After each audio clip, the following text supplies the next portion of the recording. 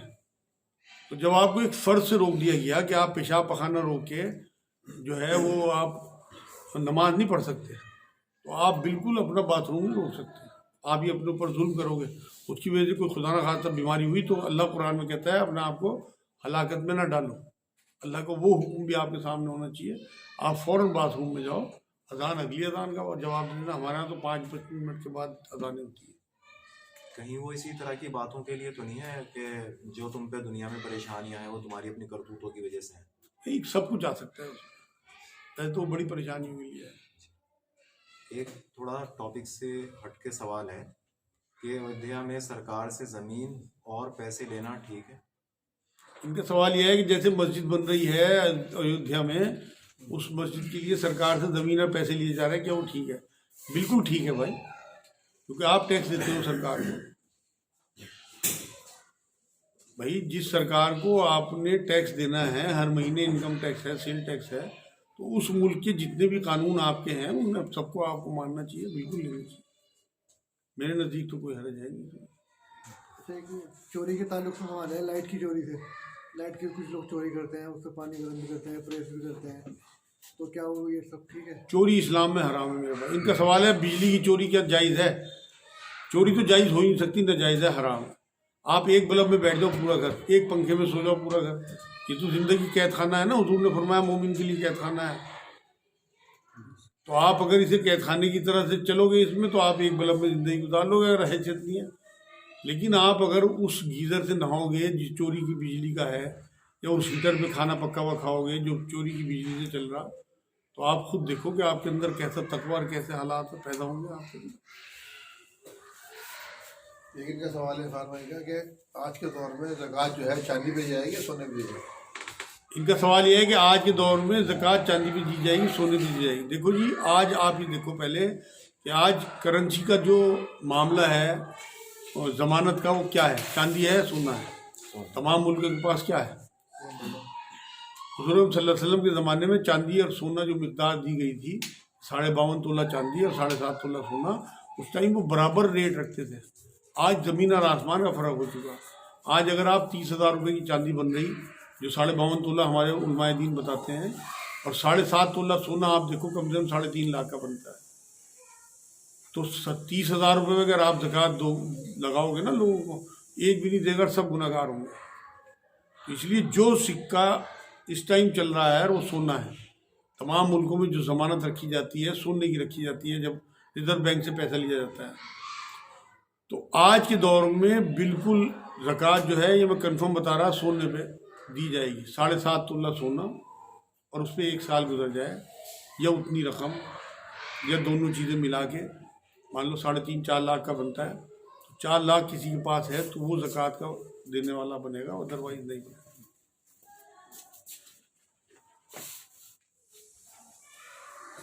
Time کیا ہو گیا؟